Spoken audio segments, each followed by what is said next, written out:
할렐루야. 오늘 또 이 귀한 아침에 말씀과 기도로 하루를 시작하는 여러분 가운데 우리 주님의 크신 사랑과 은혜가 함께 하시기를 축복합니다. 우리 시간 나같이 찬송하면서 우리 새벽 기도에 시작할 텐데요. 542장 우리 옛날 통합 찬송가는 340장입니다. 구주 예수 의지함이. 542장 옛날 찬송가는 340장입니다.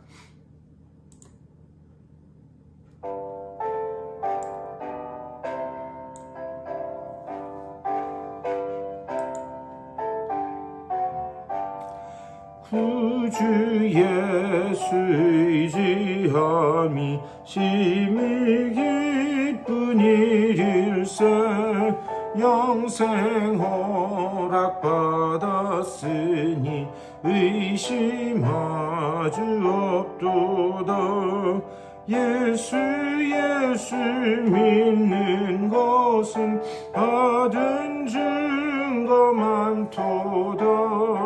예수 귀한 예수 믿음 더욱 주소서. 구주 예수 의지함이 심히 기쁜 일일세. 주를 믿는 나의 마음 그의 피에 적시네. 예수 믿는 것은 받은 증거 많도다. 예수 귀한 예수 믿음 더욱 주소서. 구주 예수 의지하여 죄악 벗어버리네. 아니 벗고 영생함을 주께 모두 얻었네. 예수 믿는 것은 받은 증거 많도다. 예수 귀한 예수 믿음 더욱 주소서. 구주 예수 의지하여 구원함을 얻었네. 영원 무궁신하도록 주여 함께 하소서. 예수 믿는 것은 받은 증거 많도다. 예수 귀한 예수 믿음 더욱 주소서. 아멘. 다 같이 기도하시겠습니다. 우리 주님의 크신 사랑과 은혜를 감사드립니다. 또 귀한 한 날 허락하여 주시고 주님을 찬양하며 말씀 가운데서 시작케 하시니 감사를 드립니다. 우리가 지금 찬양한 것처럼 예수 귀한 예수 믿음 더욱 주소서. 주님이 주시는 믿음으로 충만하게 채워지는 우리 모두가 될 수 있도록 인도하여 주시옵소서. 오늘도 믿음에 관한 말씀을 나눌 텐데 아버지여, 이 말씀이 그냥 들려지는 말씀이 아니라 그냥 이해되는 말씀이 아니라 그 속에서 주님의 뜻이 깨달아지게 하여 주시고 또한 그것을 믿고 그대로 살아갈 수 있는 놀라운 은혜도 허락하여 주셔서 아버지여, 이 말씀 가운데서 오늘 하루를 살아내는 힘과 용기를 얻는 복된 시간 될 수 있도록 인도하여 주시옵소서. 감사하고 우리 주 예수 그리스도의 이름으로 간절히 기도드리옵나이다. 아멘. 우리 히브리서 11장 우리 한 번 더 보도록 하겠습니다. 히브리서 11장 8절부터 우리 19절까지의 말씀입니다. 히브리서 11장 8절부터 우리 19절까지의 말씀.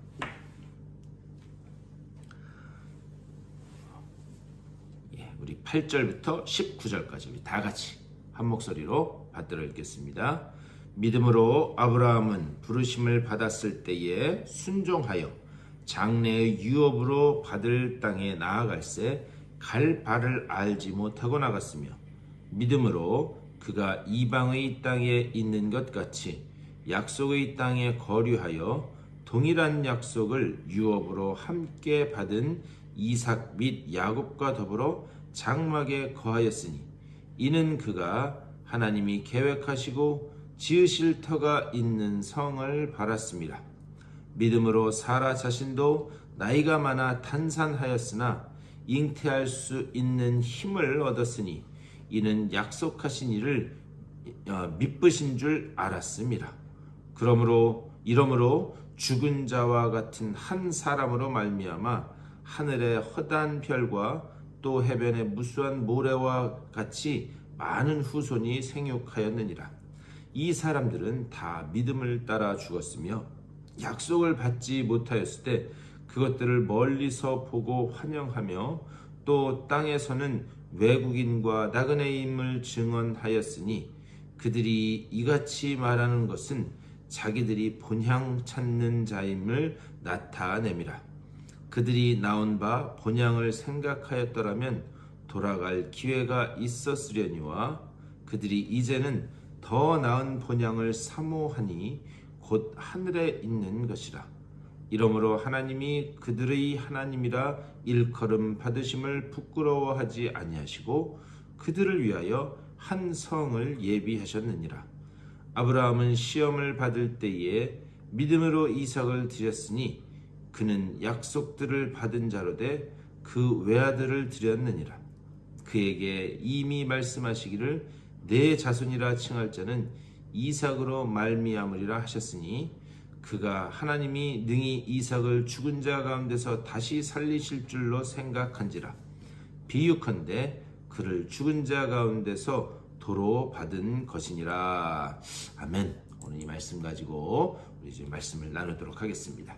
우리 계속해서 어제에 이어서 믿음에 관해서 잘 말씀하고 있는 이 히브리서 11장 우리 이제 중간 부분을 봤는데요. 예, 어제는 이 믿음의 한 측면 뭐냐? 믿음의 인내의 측면에 관해서 말씀을 드렸습니다. 무슨 말씀이냐? 우리가 인내한다는 게 아니라 하나님이 우리에 대해서 끝까지 참고 인내하셨기 때문에 우리가 지금 이 믿음을 얻게 된 것이다 라고 하는 그 측면을 말씀드렸습니다. 그래서 그 실제적인 예인 아벨의 경우 또 에녹 그 다음에 노아의 경우에 대해서 어제 말씀을 드렸습니다. 오늘은 또 다른 예인 아브라함에 대해서 지금 말씀하고 있습니다. 8절에서 이렇게 말씀합니다. 믿음으로 아브라함은 부르심을 받았을 때에 순종하여 장래의 유업으로 받을 땅에 나아갈새 갈 바를 알지 못하고 나아갔으며 이렇게 말씀해요. 여기서 반복되는 단어가 있습니다. 뭐냐? 나아갔다. 부르심을 받았을 때 순종하며 받을 땅에 나아갈새 갈 바를 알지 못하고 나아갔으며 나아갔다라고 하는 그 단어가 두 번이나 반복되고 있어요. 뭐냐? 신앙생활이라고 하는 것은 우리가 나아가는 거예요. 앞으로 나아가는 거예요. 즉 행동하는 것이다. 지금 그 측면을 강조하면서 말씀합니다. 그런데 여기 8절 제일 끝부분에 갈 바를 알지 못하고 나아갔다 이렇게 말씀해요. 갈 바를 알지 못하고 나아갔다. 이것은 무슨 아브라함이 어느 방향으로 가야 될지 어느 길로 가야 될지 그것을 몰랐다는 이야기가 아닙니다. 이 창세기 말씀도 보면은 창세기 11장에도 그가 가나안 땅으로 가야 될 것임을 그는 알고 있었습니다. 대신에 이게 무슨 갈 바를 알지 못하고 나아갔다 이게 무슨 얘기냐? 거기에서 어떤 일이 벌어질지 모르는 상황 가운데서 막막한 상황임에도 불구하고 그가 나아갔다라고 하는 그런 의미예요. 그런 다음에 9절에서 이렇게 말씀합니다. 믿음으로 그가 이방의 땅에 있는 것 같이 약속의 땅에 거류하여 동일한 약속을 유업으로 함께 받은 이삭 및 야곱과 더불어 장막에 거하였으니 여기 9절에서는 거류했다, 거하였다, 어느 한 곳에 머물러 있는 것 같은 듯한 그런 표현을 두 번이나 반복해서 말씀하고 있습니다. 과연 이것은 무슨 이야기를 하는 건가? 여러분 아브라함의 삶을 한번 보셨으면 좋겠어요. 그가 가나안 땅에 딱 도착한 후에 무슨 핑계거리만 생기면 그는 가나안 땅을 떠나려고 했습니다. 아브라함이 가나안 땅에 제일 처음에 도착했을 때 무슨 일이 벌어지냐? 기근이 벌어졌어요. 근데 기근이 벌어졌을 때 그는 하나님께 묻지도 않고 어떻게 했는가? 바로 애굽으로 떠나는 그 모습을 볼 수 있습니다. 근데 애굽으로 떠나면서 거기에서 자기가 죽을까봐 자기 아내인 이 사레를, 그 당시에는 사라가 아니라 사레였죠. 사레를 어떻게 했는가? 자기 여동생이다 이렇게 속여서 데리고 가요. 그런데 그 내려갔을 때에 그 사레의 모습을 본 바로가 여동생이라고 하니 나와 결혼하게 해달라. 그러면서 또 거기에다가 엄청난 그 폐물을 아브라함에게 줘요. 근데 그날 밤에 하나님이 이 바로에게 나타나십니다. 그러면서 그 여인을 돌려보내라. 그래서 아주 혼나요. 여러분 한번 생각해 보셨으면 좋겠어요. 지금 잘못은 누가 했는가? 속인 거는 아브라함이에요. 아브라함. 그런데 혼나는 것은 애굽왕 바로가 혼나고 있습니다. 이게 얼마나 이게 바로 입장에서는 억울한 일인가. 왜 하나님이 이런 방법을 쓰셨는가? 마치 이런 겁니다.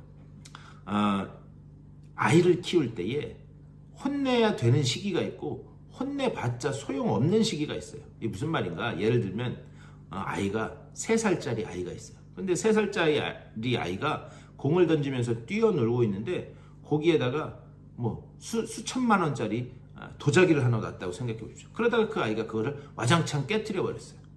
그런데 3살짜리 아이한테는 그게 몇 천만 원인지 이런 건지 알지도 못하죠. 그러니까 혼내도 소용이 없다는 거죠. 거기다가 도자기를 놓은 내 잘못이지. 마치 이런 것이다 라고 하는 거예요. 지금 아브라함은 가나안 땅에 들어와서 아직 눈도 안 뜬 그런 신앙의 어린아이와 같은 그런 상태입니다. 그런데 이 사건을 통해서 아브라함의 이 심령 속에 아주 깊이 각인된 그런 하나의 생각이 있는 거죠. 무엇인가? 나를 불러낸 하나님이라고 하는 분은 저 초강대국 애굽의 왕보다 더 센 분이구나. 아마 그것을 깨달았을 거예요. 이런 하나하나의 일련의 과정들이 그 심령 속에 하나하나 새겨지면서 그는 하나님을 점점 알아가기 시작했던 겁니다. 여러분 신앙의 성장이라고 하는 것 이게 어느 날 하루아침에 그냥 쭉 성장하는 게 아니다라는 거예요. 하루 이틀 계속해서 반복하면서 차곡차곡 하나님을 익혀가고 그 하나님을 경험함으로써 그러면서 신앙은 자라나가게 되어 있습니다. 지금 이 어린아이와 같은 아브라함에게는 지금 하나님에 대한 경험이 하나 생기게 되었다라고 하는 그런 말씀이에요. 이렇게 하나님을 조금씩 경험하다가 하나님이 아브라함에게 자손을 약속하세요. 문제는 뭐냐? 아내인 사레의 그 어떤 생리도 끊어진 더 이상 이 아이를 낳을 수 있는 그런 상황이 아닙니다. 그런데 내 아내 사레를 통해서 내가 아들을 낳게 될 것이다. 이게 과연 믿어지겠느냐라고 하는 그런 말씀입니다. 근데 그 이야기를 듣자 아브라함도 웃었다고 되어 있습니다. 아브라함도 웃었을 뿐만이 아니라 사레도 웃었다. 이렇게 말씀하고 있어요. 이 웃음의 의미는 뭐냐? 헛웃음 같은 거예요. 에이 지금 내가 나이가 몇 살인데 이게 가당키나 한 일이에요? 이런 헛웃음 같은 겁니다. 근데 하나님은 이런 헛웃음을 어떻게 바꾸시는가? 웃다라고 하는 말. 제가 몇 번 말씀드렸어요. 웃다. 자크라고 하는 그런 말인데 거기에서 이삭은 이자크 뭐냐? 참 웃음을 허락해 주셨다. 그러니까 하나님은 비웃음, 헛웃음을 변하여 참 웃음이 되게 하시는 분이다 라고 하는 것을 거기서 지금 말씀하고 있는 거예요. 그런데 이 모든 제가 말씀드린 이 이야기를 지금 히브리서는 뭐라고 말씀하고 있는가? 11절 말씀. 믿음으로 사라 자신도 나이가 많아 단산하였으나 잉태할 수 있는 힘을 얻었으니 이는 약속하신 이를 미쁘신 줄 알았음이라. 여러분 제가 지금 모든 과정을 설명드렸습니다. 그런데 사라도 믿음으로 기다렸는가? 절대 아니라는 거예요. 믿음으로 기다린 것이 아니다. 그렇다면 왜 히브리서 기자는 여기 11절에서 왜 사례가 믿음으로 기다렸다 이렇게 이야기하고 있는가? 믿음이라고 하는 것이 얼마나 기나 긴 그리고 끈질긴 하나님의 그 기다림과 설득의 결과인가? 그것을 지금 이렇게 말씀하는 거예요. 믿음은요 자기 확신이 아니에요. 내가 믿습니다 한다고 해서 믿음이 생기는 것 아닙니다. 대신에 하나님의 기다림 그리고 하나님의 그 설득의 기나긴 과정을 통해서 우리 안에 선물로 주어지는 것인 줄 믿습니다. 그래서 에베소서 2장에서도 뭐라고 말씀하는가? 믿음은 하나님의 선물이라 그래서 말씀하는 거예요. 어느 날 이제 이렇게 하나님이 아들을 힘들게 그러니까 믿지 못하는 상황에서 아브라함에게 주십니다.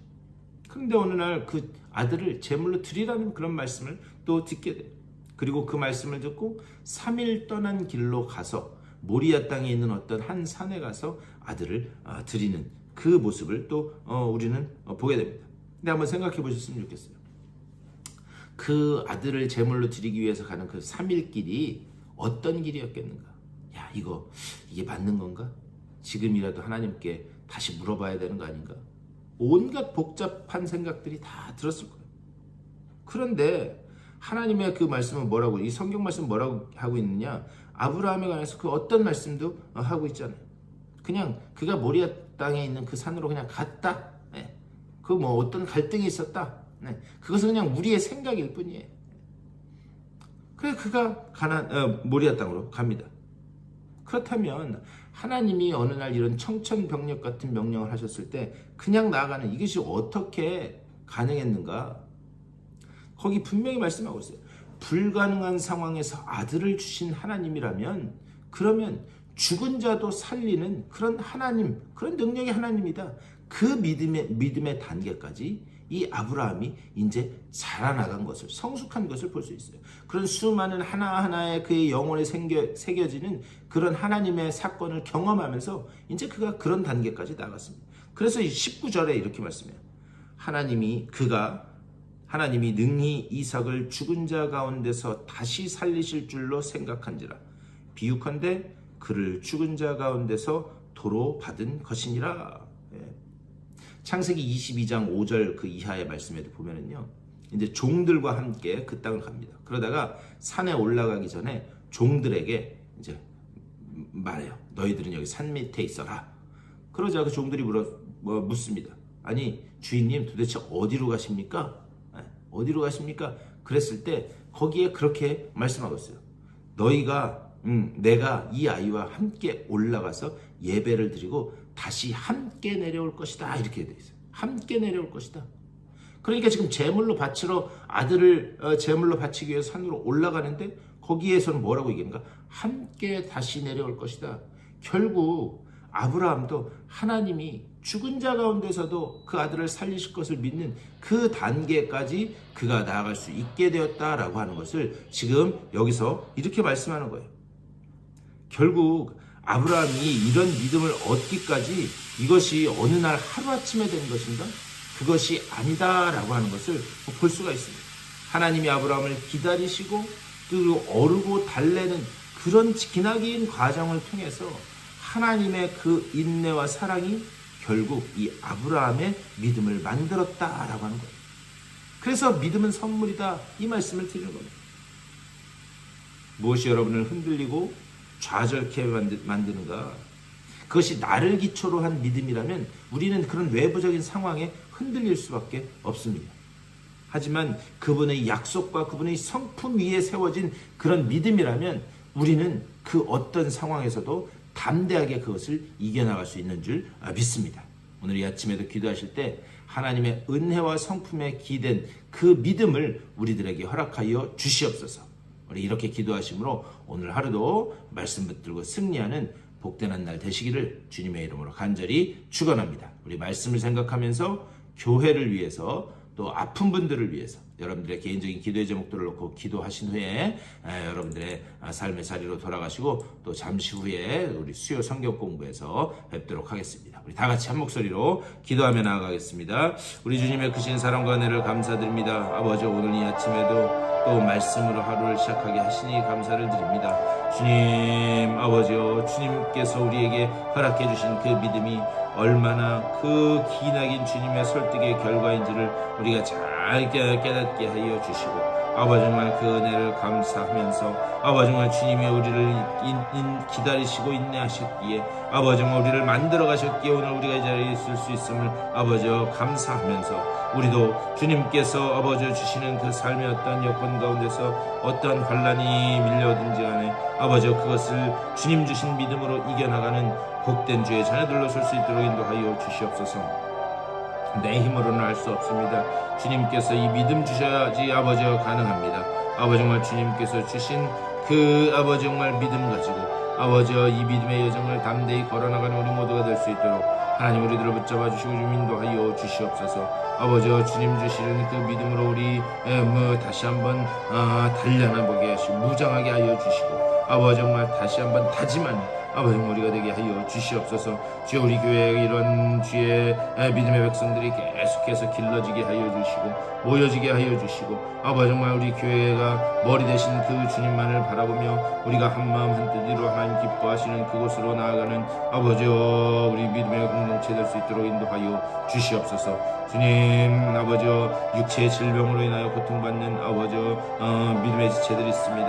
한 분 한 분 찾아가시고 주여 주님께서 능력의 오른팔로 안수하여 주셔서 아버지여 그들의 모든 아버지여 그 질병과 환난 가운데서 하나님이 어떻게 아버지여 역사하시는지를 그리고 하나님께서 어떻게 살아계심을 보여주시는지 아버지여 그들이 보게 하여 주시고 하나님의 그 구원의 손길을 통하여 하나님 앞에 영광을 올려드리는 자들의 삶이 될 수 있도록 아버지여 저들을 붙잡아 주시고 좀 인도하여 주시옵소서. 아버지여 오늘 하루도 기도로 시작한 주님의 귀한 백성들입니다. 하나님 주시는 힘과 능력으로 아버지여 일어서게 하여 주시고 세상 그 다른 어떤 것이 줄 수 없는 주님이 주시는 그 위로와 평안으로 성령이 주시는 그 위로와 평안으로 저들이 다시 일어설 수 있도록 주여 붙잡아 주시고 좀 인도하여 주시옵소서. 주님 주의 살아계시는 그 놀라운 능력으로 주님 채워주시고 인도하여 주시옵소서.